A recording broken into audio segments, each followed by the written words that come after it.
surprise. You have opened my eyes. I see love, powers in you.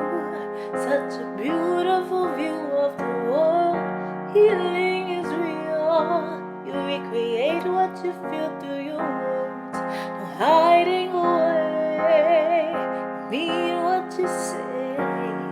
Your strong brute force put me right back on course. Not hard to see. This is healthy for me to face the fears that I've had all these years. Just do one thing, one thing. You need to bear it all, bear it all, bear it all. You need to bear it all, bear it all, bear it all. Hey everybody, so I was able to get into contact with another wonderful, wonderful creator and just share the exchange with you guys. Okay, so how was your day so far? My day today, what did I do today? I celebrated Juneteenth 2.0. Just another weekend to be black and proud, period. And today I really just rested. How have you been dealing with being inside and quarantine, especially from the beginning? Oof. Well, I got off the ship. I was dancing on a cruise ship for like 6 months. And I got back home February 29th.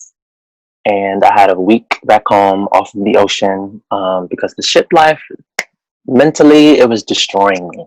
Like, I was envisioning bad things. I was envisioning doing things as far as just not wanting to be here, just bad thoughts. And I was like, oh no, like, I have to get off because sailing around the ocean blue is not what it's cracked up to be. And I mean, it's different for everybody. And I was appreciative for the experience, getting to meet new people, getting to do aerial, learning a new skill, meeting people from different countries and things, learning different values, morals, and things. Getting out of my bubble of Brooklyn, New York, I never went as far as Florida. So just to get to see, different parts of the Bahamas, like that was fun. But I think over time, my surroundings was really destroying me. Like the way people think and the way they go about life. And how do I explain this? Short. Racial discrimination was something that I ran into on a ship where my last week on the ship, I had to go to HR and have a conversation with them, file a complaint. Thankfully, that person that I experienced it with will no longer get hired. So that's great. But it was far more than just me. It was for people of color that will enter ships after me, I don't really like, how do I say, confrontation. I know how I get, and I know how angry I get, and I know being a black man, voicing my opinion comes off as me being angry when really I'm just being passionate. So I was struggling between, should I say something? Should I do something? Or just let this be what it's going to be? But I was like, this is for people of color after you. Everything that you do in life is for the people after you. So I'm happy that I did that, but I don't really think ship life is for me. Great experience nonetheless. But I got home, got to spend some time with friends and family. And then the pandemic happened, and I was just like, "Whoa, what the fuck? I just got here. Can I curse?" Making sure I can curse, just in case it slips. But yeah, the pandemic happened, and I was just like, I just got back. Like, so not only was I trapped on the ship where I felt like mentally it was destroying me, and my faith was being tested. I was being tested. Like everything was messing me up. I got home, and now I have to be stuck in the house, quarantine. Are you kidding me? So dealing with it in the beginning was pretty easy because I was like, I want to be booked. I want to have a job. My plan all along after the shit was to get another job because I'm always on the go. Like I could never settle. I could never be too celebratory in one moment for too long.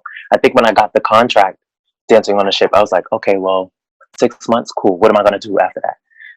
So getting here, having to be on a standstill, but wanting to be booked anyway, I was like, you know what? I love to dance. Let me take these IG classes. Who's having class, what's free? Let me just do what I have to do to perfect my body, keep my training, keep my technical, keep everything intact, make sure I don't lose anything.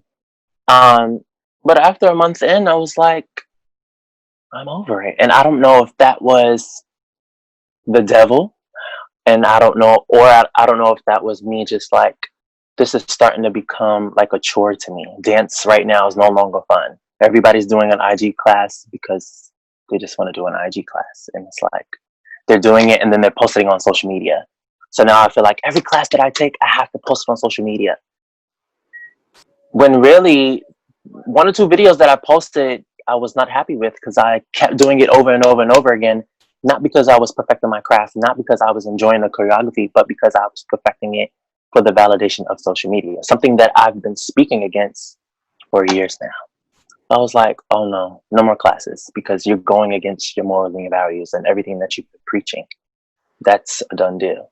Um, so 2 months in, I find myself in the bed and just sitting here, watching shows, but really getting into a depressive state. And I think one thing this pandemic is actually doing is it's allowing us to reflect. And sometimes it can allow us to reflect in a good or bad way. And for me, it's been, if I'm speaking honestly, it's been more so bad. Um, and I think it had a lot to do with me not closing the chapters that I needed to prior to this pandemic happening. So there was a lot of, home life and past relationships and, we're quarantined, you're in the bed, you overthink. Oh, I could have did this better, or I should have said this instead of this, or why am I not getting treated the way I deserve to be treated? And just thinking about things that, well, let me not say I didn't get closure from, but let's say opening back the lid because now I'm bored and now there's nothing to do. Hmm. I think that my experience was more so a very awakening thing, and like just realizing that I needed to just be more alive and not be so hidden and not so quiet and not so afraid. One thing I want to talk to you about is like the way older people, especially other men, especially some other black men, can like project certain insecurities or um, you know masculinity or terrible things onto younger boys. And the reason I get into that is because I just realized that I always knew that I was very quiet. I always knew that I like I would always hold back, but I always justified it as, that's just how I am. I'm very shy, I'm very quiet, and people in my family would say the same thing. But like I didn't realize until now that it was really more so just fear. And I knew that I get anxiety and like stuff like that, like when it comes to being social, but I never really asked myself why. Before we get into that, let me actually show you. I want to show you something real quick. Okay. Oh, I actually made this yesterday. I went to the beach and I just painted this. But yeah, so this is what I made. And I'll explain it, but I want to show you first. Pretty. So, it looks like just colors, but I'm going to pretty much explain it as we get into the introduction of like what we're talking about. So here, as you can see, this is pink, a very soothing, calm pink. And I started with this because this is basically me when I am feeling at one with myself and I'm feeling very, there's no expectations, I don't have to watch anything that I'm doing or be so critical of myself. And I feel like I'm fine and I can just be in my thoughts and just be myself, whoever that is to me. And here is when a bunch of people just start to get around me. And then it goes from here to me being very, very anxious. And then here, it looks white, but this is like a very light blue. So it transitions into like me feeling less of myself piece by piece. And, this just goes completely away. And then it just becomes, the blue gets darker. And as it gets darker, I start to feel more, just so much more less of myself and just not comfortable. And I start to feel like I have to make sure, like I just start to critique myself very, very harsh. And even just the small things of how I'm sitting, or how things are on me, just making sure that I am not able to be judged, when in reality nobody's worried about me, I'm judging myself. Mm-hmm. As we transition, we get into the fear, and then as we transition down, this is where I start to just decide to be invisible, and I just want to blend and not speak and just not look at anybody, make sure I'm looking out the window or whatever, and make sure that nobody really notices me and that I'm not seen.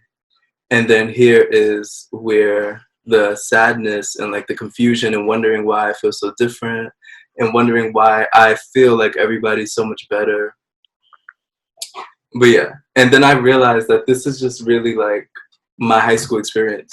So basically, I've been doing this course, and it's this book called The Artist Way. And basically, it's a course to hire creativity. Throughout the weeks, you do tasks. You take yourself on artist dates, which is what I did yesterday. But yeah, so it's just a way to connect to yourself. So I had to write myself a letter, and it said to think back to like people who like bullies to my artists, because technically our artists are inner children, because they still see things in a creative light and just they see things beautifully. So we have to protect them. So one of my tasks was to write a letter as myself when I was like 8 years old, and just write that letter to myself now about like my bullies when I was a kid. So the first thing I thought about was two of my own, and like being at my grandmother's house all the time. That was like the spot, like for everybody. That's just where we were all the time. Um, and I realized like that's really when I started to feel like I was wrong for being creative. And like I remember certain things like me watching the Cheetah Girls and like stuff like that, and just feeling so empowered like to be myself. And then whenever they would come around, it would just be negativity, calling me gay and like female and stuff like that. This is before I could even decide who I am. So automatically I thought these things are wrong. Like I can't even be these things even if I am. So Because society will tell you who you are before you even get a chance to figure it out for yourself. and the also tell you not to be.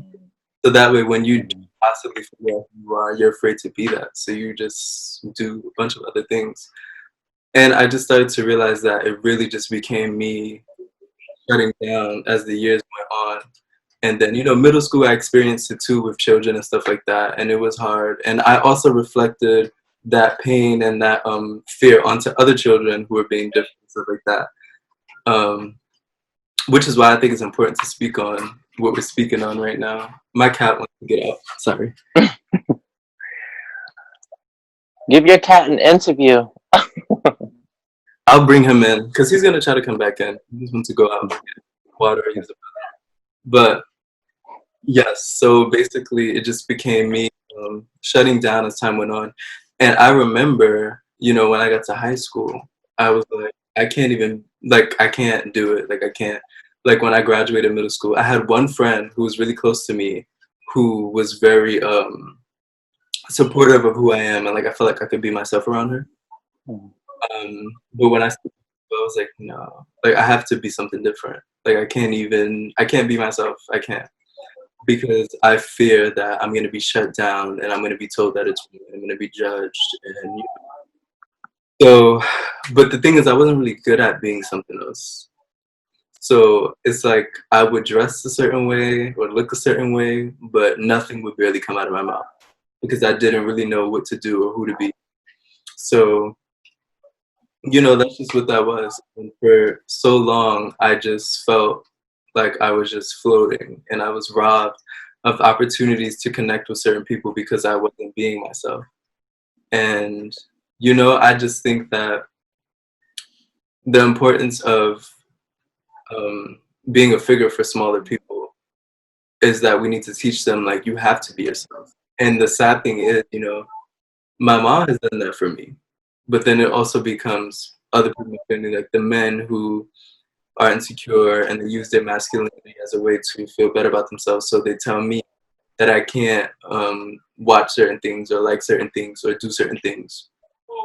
I remember I also used to draw like women a lot when I was a kid, and like they always used to, you know, have something negative to say about that too.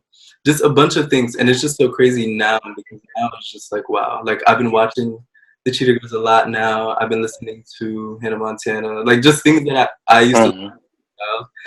And you know, I will always think like, oh my god, like you know, that was just cringy stuff that I did as a child or whatever. But I really had inspiration from those things, and like I felt support from these people.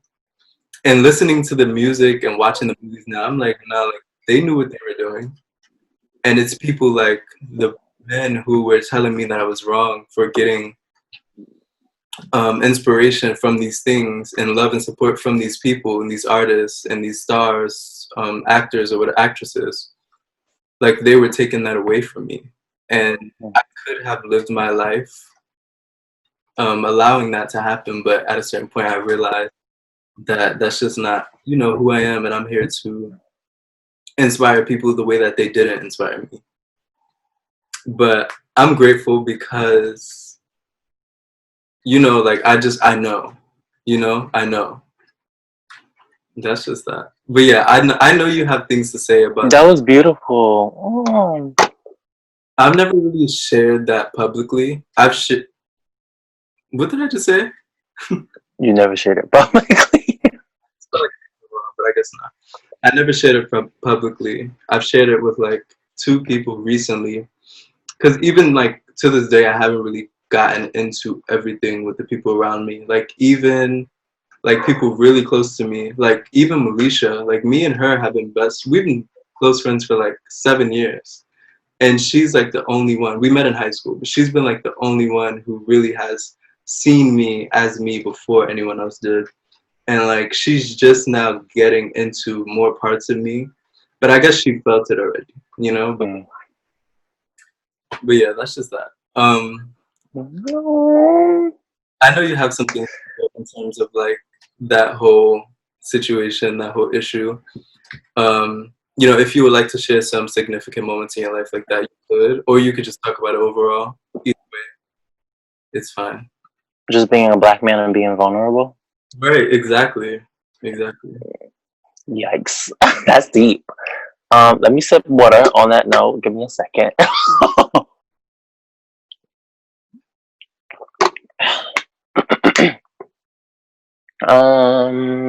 What angle do I want to go? um, Give me one second. Well, for me personally, I can't really talk about being a black man in America and being vulnerable without addressing the fact that I am gay. Into which, fun story, I didn't come out to my mom and family until 2 years ago, actually. In college, I choreographed the dance on like 15 people, and which is crazy because upon my freshman year of college, I knew that we always had to do a senior thesis project, and I always knew me coming out, I wanted that to be the project because the way I work is I want it to touch people. I want my work to be significant, important, valuable, something that'll last forever. That's why I'm not really into the whole TikTok and quick little 30-second dances. I mean, it's fun and I've done it, but I'm just more into monumental projects, something that'll just stick and mean something to me and touch somebody else's heart. So 4 years later, when I was actually able to, you know, choreograph this dance, I got to sit next to her and watch it as she watched it in real time. Everybody gave standing ovation. It was the last piece of the night. I just felt so good and a weight off my shoulder. And I remember having this jacket that is actually, do I have it? I'll go get it in a second. But it's a army fatigue jacket that I wore that night, and it has like the pride symbol in the back. I had my designer friend at UArts put it on there for me. After the piece happened, you know, I was crying, she was crying, we hugged, my little brothers were there. My teachers came up to her at the end of the show. How do you feel? Oh, I feel great.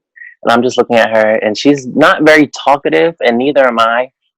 We're both Gemini, so I think when we're quiet or we don't have a lot to say, there's the wheels are turning and things are processing.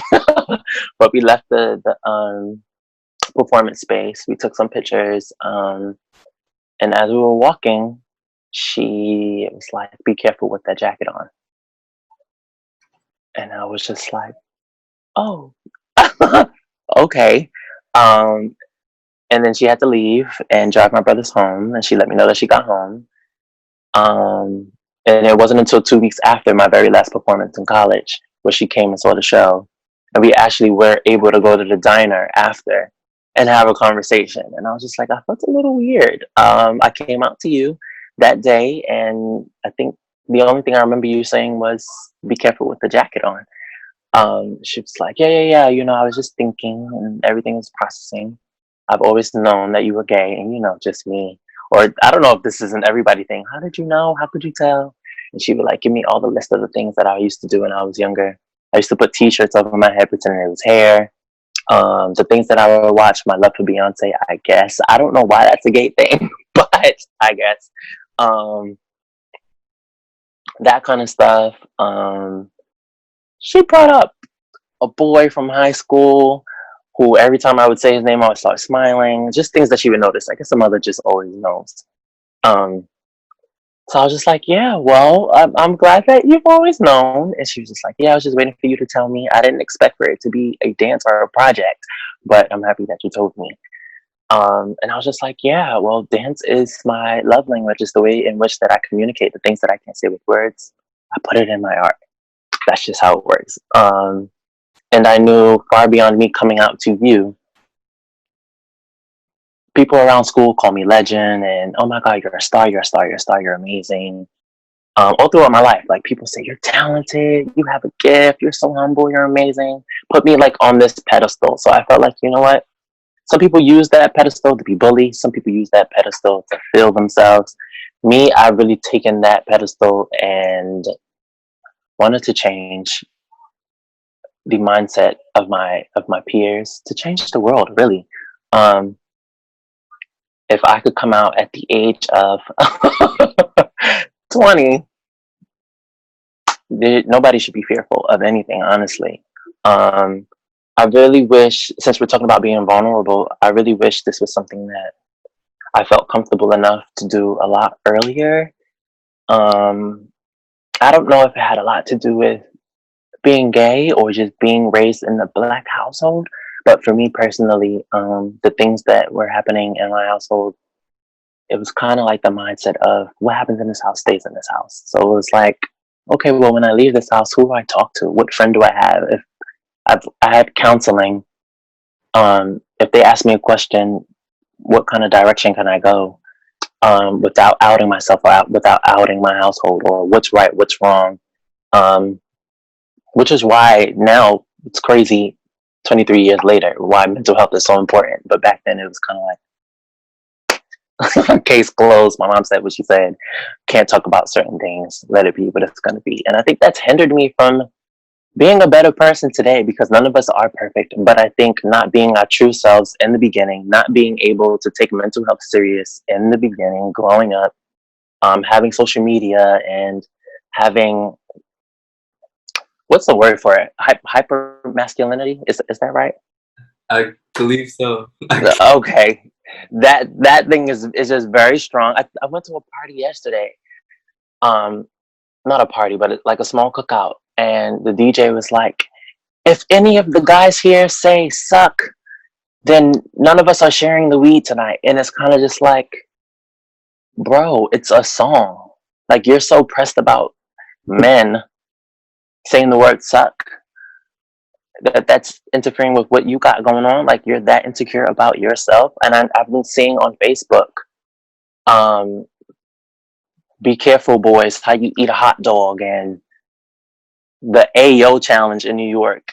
You can't eat meatballs now, and it's dudes have to break bananas in a certain way so it doesn't look. And it's just like, it's 2020. We're still doing this, really.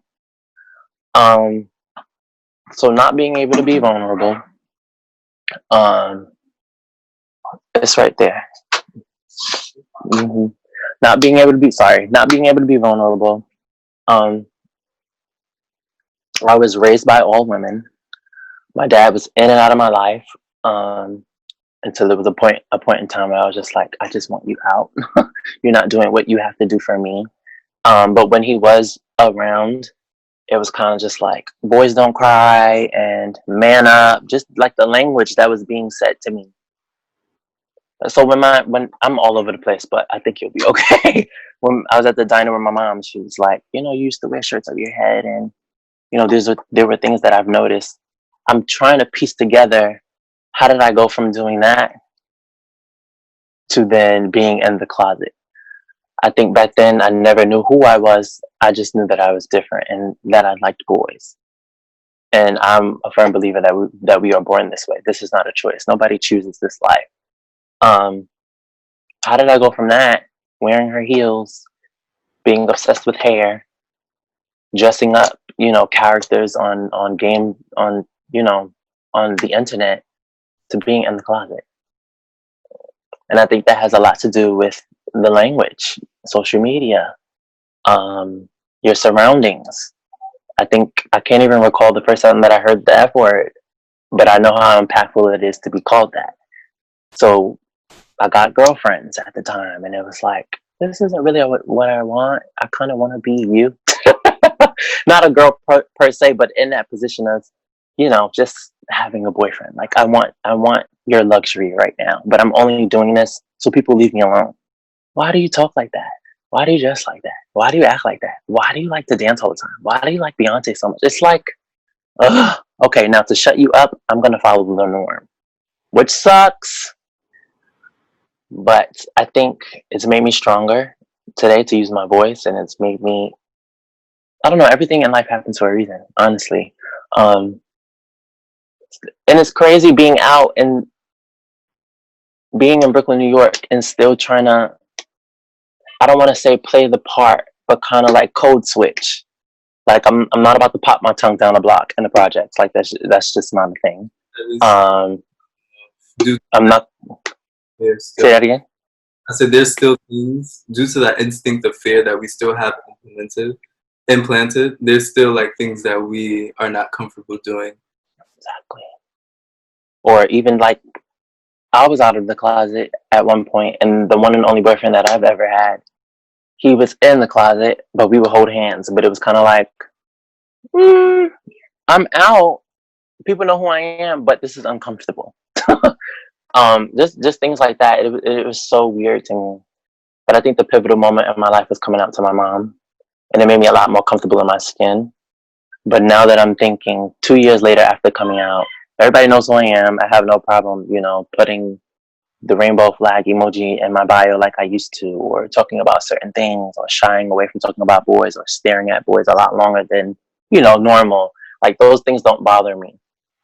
But I guess, like, outside the comfortability of friends, outside the comfortability of family, when it comes to strangers, code switching. Like, the cookout yesterday was very Caribbean, very a straight function.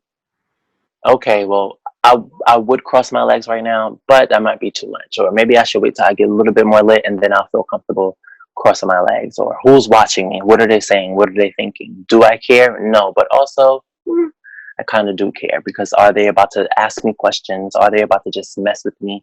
Because it's never a matter of, I'm gonna bother you just to bother you, but I know that you're different, and I have a problem with myself. So let me go and bully you, or let me go start some trouble. And I think it's more fearful than us thinking that it's, for something else. Like, you would think that it would make it easier, knowing that it's something that this person has within themselves. But it kind of makes it worse. Because now, how far are you willing to go since you hate yourself that much? And the hate that you have for yourself shouldn't be projected onto others. Like, this is super unfortunate that people are doing that. And the sad thing is, 9 times out of 10, it will be. And I think, like you said, like, right now I'm crossing my legs on the train. Like, there's still times where I'm like, like, recently I did it like once. just see things like this. A lot of people wouldn't understand how big of a deal and how big of an accomplishment it is for us. Like these small we're told not to do it. And like the whole shirt thing, I used to do that a lot. And I remember I used to put on the white shirt. You know those loom, whatever you call it? Mm-hmm. I used to put one of those on my head and be like Hannah Montana. Mm-hmm. I would only do it at my aunt's house Mm-hmm. because like that was the safest spot. Only with my mom and my aunt. So that was like it for me. You know, I mean, like that's just what I wanted to do. You know, like children do things like that. Mm-hmm. It's because I am a guy. It was different, but luckily my mom, she would always support me, and just let me be a child and be, imaginative and just live through that. And like you said, how did I go from doing these things to hiding? And you putting that into perspective, I love hearing other people talk, especially people that I can relate to, because now it's like, wow, like I didn't really know how to put that into words. It's just so true, like going from that to a year and a half ago, me telling my mom about my sexuality and being so afraid to do so. But it's like she seen me do everything. Why am I afraid? I knew like it's not her that I'm afraid of. It's really just something that I was told from other men. It's wrong. So I thought that it's wrong. And there's nothing that our mothers or people that love us could do about it. It's important that they support us because, luckily, well, not luckily because it's the way it's supposed to be, but like I'm grateful that in my home I have that support. It's just very unfortunate that being around family, it's harder. Going around, it's harder because no matter how far we've come, we still have those moments of like, let me be careful with that.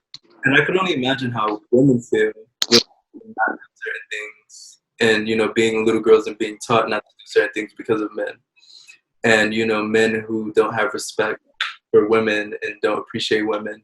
It's just really sad. It's like as people, we're taught to dim ourselves for other people, just our lost causes. And I think that this is not something that I plan to do for the rest of my life. But at the same time, I will be honest with myself and with you and say that I still have a lot of things that I'm slowly but surely just letting out into the world and just letting myself be myself. Because the thing is, these people who have told me not to be myself by their action, they're the happiest to me. You know what I mean? I can't listen if I want to be a certain way or want to live my life a certain way. I have to listen to what I want and what I believe and what people like you are saying, people who actually experienced it, not people who. Another thing that I have to mention, I remember this very vividly. One time, another cousin of mine, it was always the two of us. We would get picked on about our just being feminine and stuff like that. And I remember one time one of my uncles said, my grandmother, she was like, why don't you just leave these boys alone? And then one of them was just like, we had to deal with it too when we were younger, so they have to too.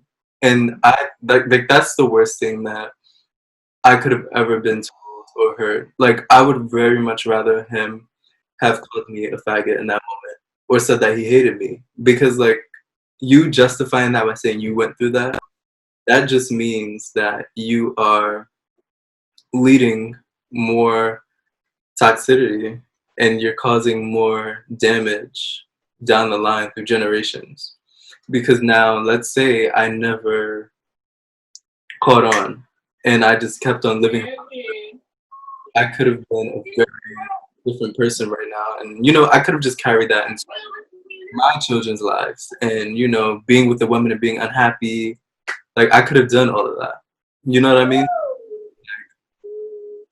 We can just things like what we're doing right now are very significant because this is something that those people wouldn't be able to do. Whether there's things that they're hiding or not, they're fearful. And, you know, even though we are afraid, we're doing it because we know the importance of it. And I know that one day we won't be afraid because we've done it, you know, and we're trying. Right. But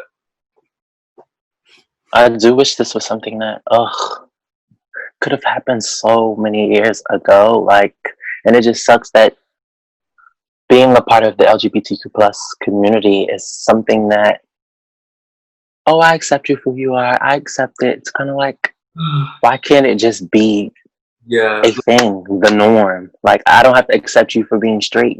That's just who you are. Like, it's not an acceptance thing. It just is. So I don't know. I wish coming out wasn't a thing either. Like, why does this have to be a big reveal? Or, oh my God, you came out the closet. yeah. No, like, The thing that bothers me is, and the thing is, you know, a lot of people don't see the harm in this or what's so wrong with this. Some people, they'll say, you know, if that's what you do, that's what you do. Like, I don't have no problem with that.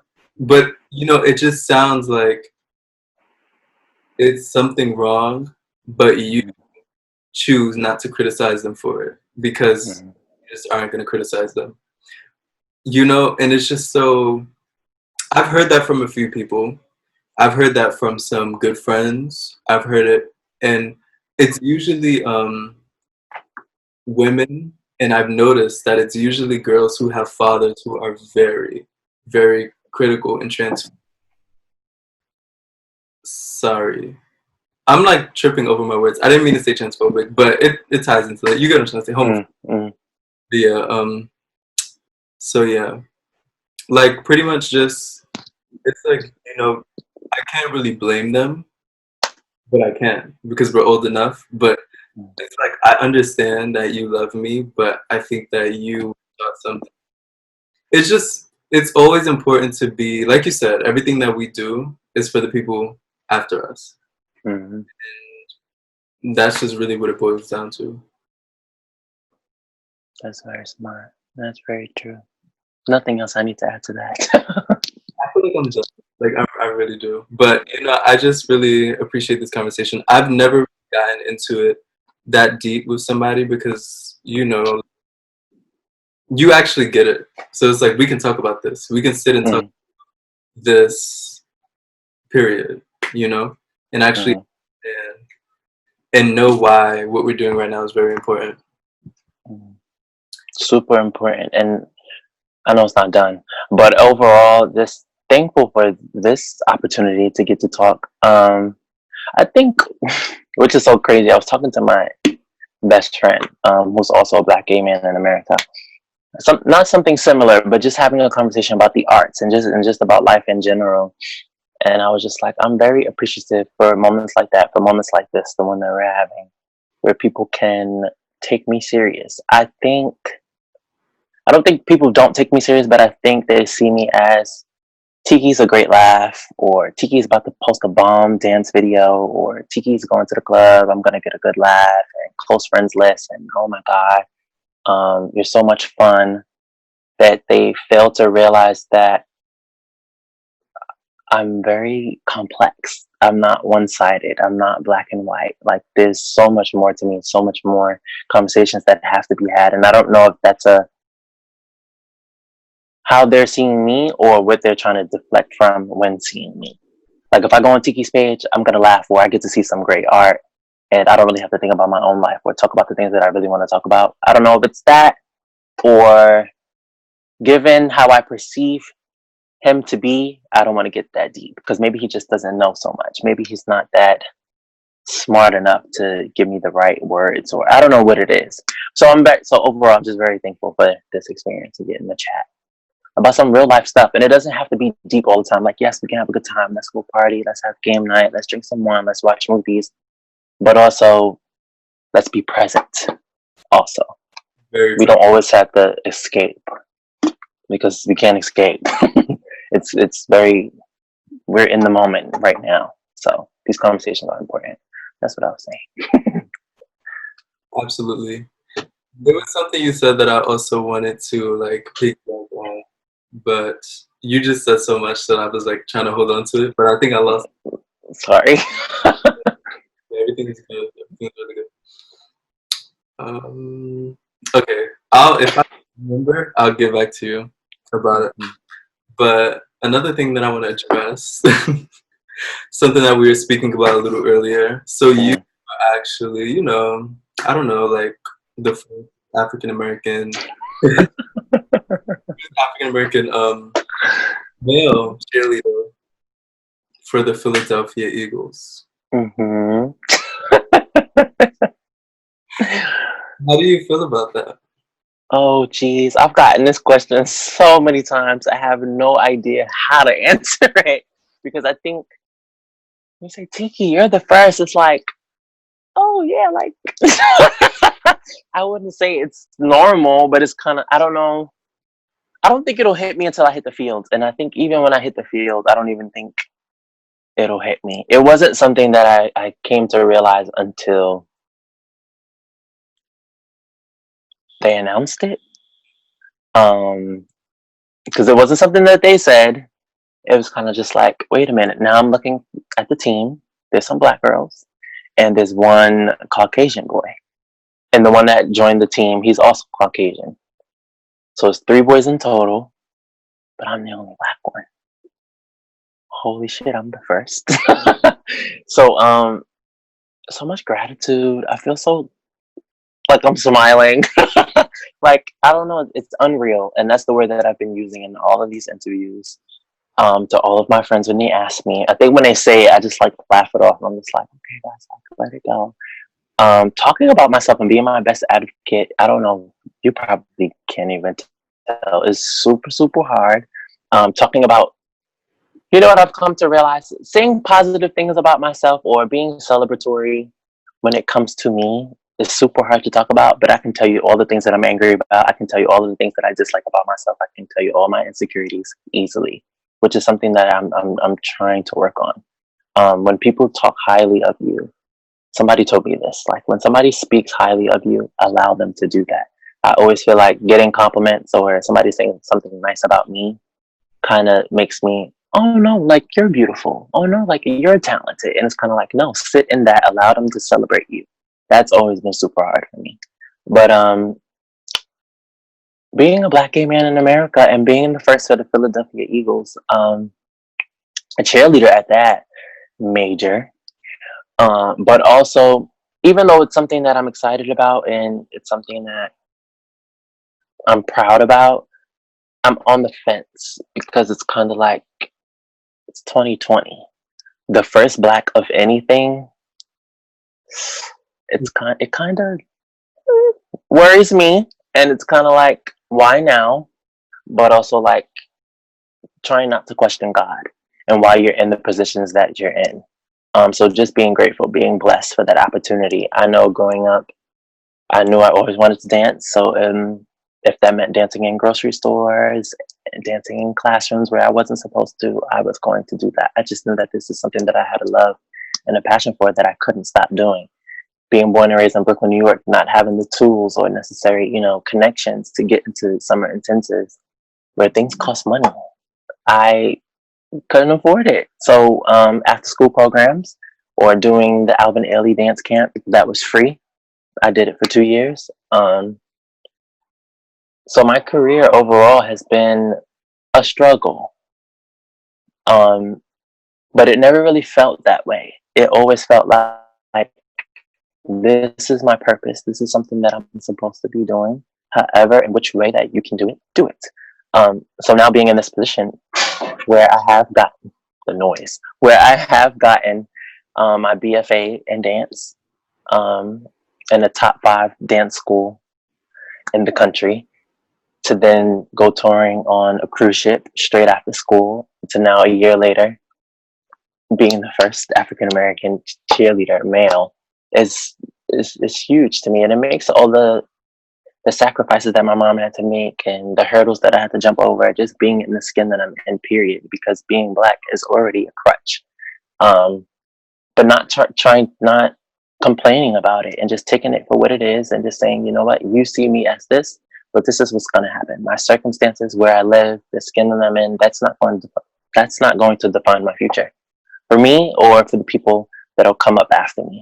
I am the oldest of 4, so setting that example for them. And really, this is for the younger generation. If you have a love, you have a passion for something, go out and do it through hard work, and dedication, and not seeking validation from your peers. You don't need validation for any of your goals from anybody. So that's what it's really about. And overall, just being the first is huge and unreal. And just hearing it, it's like, oh my God. But also, like, I have a duty, and I have a goal to continue using my voice, my platform, to spread awareness about what's going on in America. It goes far beyond cheerleading, goes far beyond dancing, it goes far beyond being the first. It's really about using my voice. So yeah. Can you remember like when you really started to dance? When I really started to dance, Like when it was just like, you know, you're just dancing. like when I first started, like can I remember that point in time? You know, if you can remember the moment, but not necessarily, you know, just like just remember, you know, thinking back, like, you know, you very small, just dancing, you didn't care about anything, you know. Mm. It's crazy. Somebody asked me, how did you know that you love dancing, and when did you know it was the moment that this was for you? I'm gonna kind of ask you after, like, you know, when did you know that? Okay, so we'll skip the first question. No, I'll tie it in. It's nothing. You can. When did you, you know, really understand or like realize that dancing for you was actually more of a spiritual journey, like a spiritual, rather than just being like, you know, I'm dancing. It was more like, this is, you know. It became spiritual for me and more of a deeper connection. I'll tie them both. When I first started, it was something that I had no control over. Like my body would just always move. Something that I couldn't stop doing and had no understanding as to why won't you stop moving? Like, what is it about this music right now that's playing that has you dancing the way that you're doing, any and everywhere? So I could say honestly, so growing up, doing those things, knowing who I was as a person, being gay, being told that dancing was for girls, um, how do I navigate around that? Hey, like I love dance, but I want to play society's norm. I'm also straight. Look, I have a girlfriend, but I'm also a dancer. Like it's possible. Like I've always wanted to be that person to be a rebel. Like, oh, I love dance, but they're gonna see me as gay. So let me just tell them that I'm straight, so they won't have to question me about my passion and my dreams as far as where I want to take dance. How can I be a rebel? How can this work? Which worked for quite some time. It's not 100% right, but given the times and being in the closet, that's just how I survived. So again, dancing for free, dancing in after school programs. I think there was a moment where my mom put me in karate. And I was dancing in karate class, and she tried to put me in basketball and football. I was always dancing, and it was just like. And I remember this is something I haven't even shared with her. I remember being in dance class, and right after class, she picked me up from after school program, and she was like, "Why do you love dance so much?" And I was like, "I don't know." And then she was just like, "Well, how many boys are in the dance class?" And I think it hit me. This dance thing is not for boys, because she wouldn't have asked me something like that. So I was just like, "Oh, there's Jacob, there's Chris, and there's another boy." Mind you, I was the only boy. So I figured, you know what, if I name some more boys, it'll be more acceptable to her, more acceptable to society. I won't be questioned about it anymore. And I think she doesn't even know this. I think that's the moment where she just kind of like stopped putting me into other activities. She just let me be. So the moment it became spiritual and more of a deeper connection to me, honestly, when anytime I get to perform on stage, it becomes spiritual to me. Like I did mention before, I did write something for you. Oh boy. Really based off of my perception, my perspective of you from, you know, knowing you. So prior to this conversation. the thing is, being that we've talked about so much just now, I feel like it's actually I think I did a really good job. You know, knowing these things now, I actually really did do a good job. With every move, you are telling your story. The black boy who is afraid will be less afraid because of you. Whoever inspired you has done for you what you are doing for me. Standing your ground is important to you because you believe that it will get you far. Whatever you thought you would not get through, you did. Now you are going to inspire the next little kid. That's it. That is beautiful. I need you to send me that. I need it for myself so I can just read those. You know, it's crazy when I post good news or accomplishments and people write, maybe not as deep as yours because that was like beyond, but like they just write heartfelt stuff. It's something that I screenshot and then I keep in my camera roll. So when I'm going through my days, it's something that I can scroll back to and just reread. So I know what my purpose is to keep going. So wow, that was beautiful. Thank you. Who, like, would you say was one of your biggest inspirations, like growing up, or even now?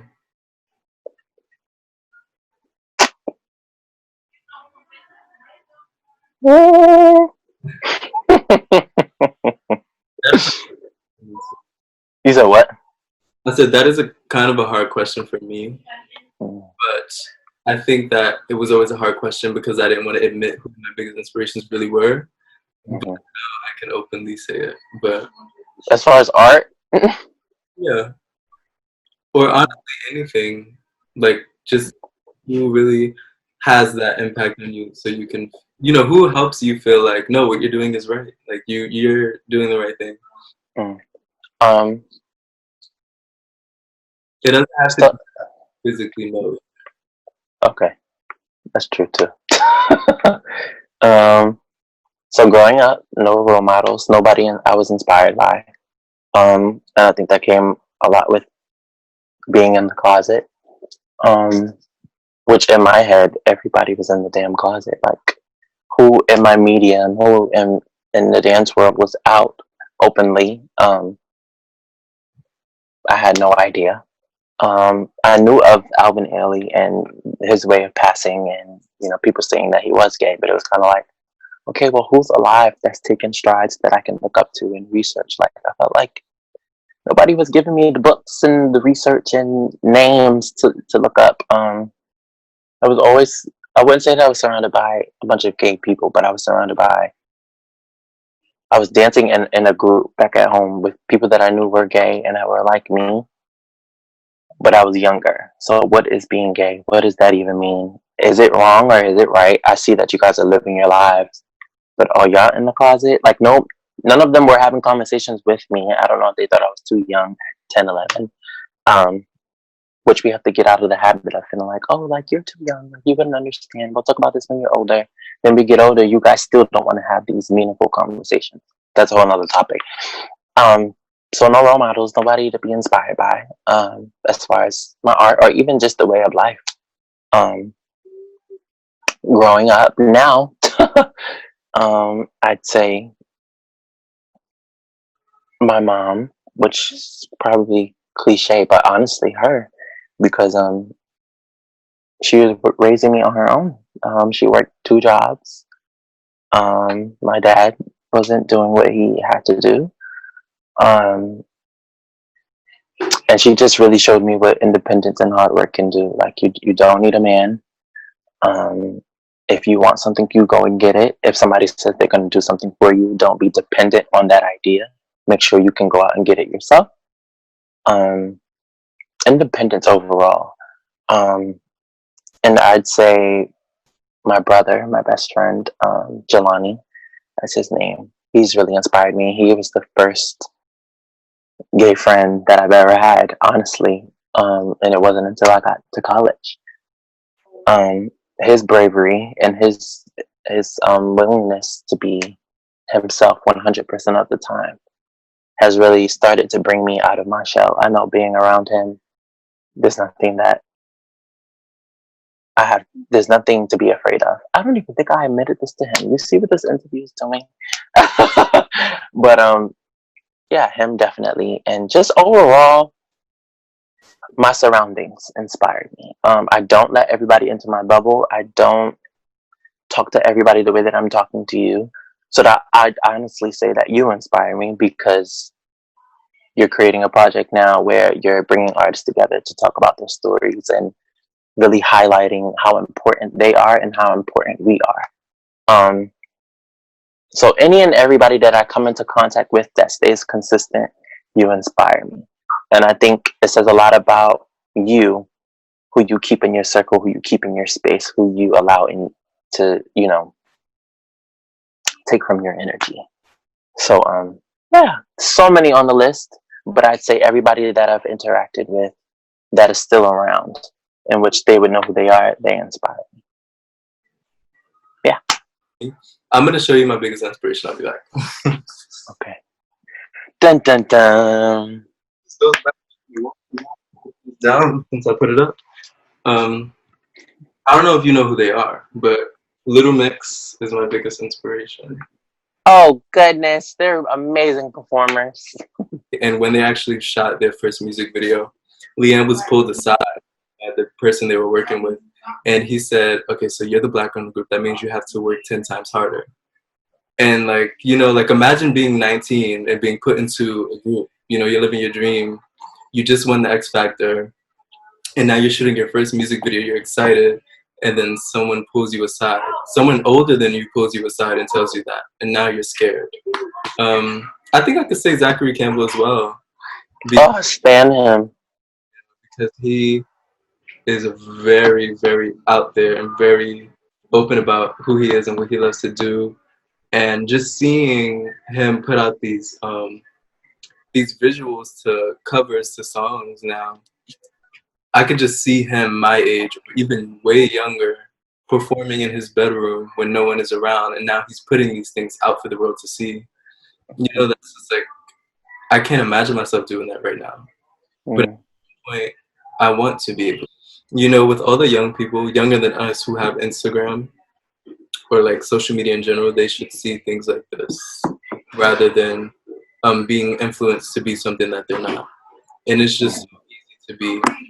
And I think that at a certain point, we have to learn, like, it's okay to lock yourself in your room and make something that involves just you without trying to do what everyone else is doing, and possibly just sharing it with the world. But thank you for sharing. It takes a lot of work to be vulnerable in that way and share things with somebody that you honestly, we don't know each other that well. So it felt good. And thanks for trusting me. I think what it really is that makes it easy is, even though we just know we don't know what to talk about, just the experiences and the things that you say that you've pinpointed from your life are things that I vision myself doing in the past as you talk, or myself going through as you talk. So to a certain extent, it's like we kind of know each other, but I agree. well, yes, thank you so much for coming on. Thank you. Later, and I'm excited for this to be shared. Thank you again. Thank you. Talk to me when your meeting's over. Okay. And have a good meeting. Thank you.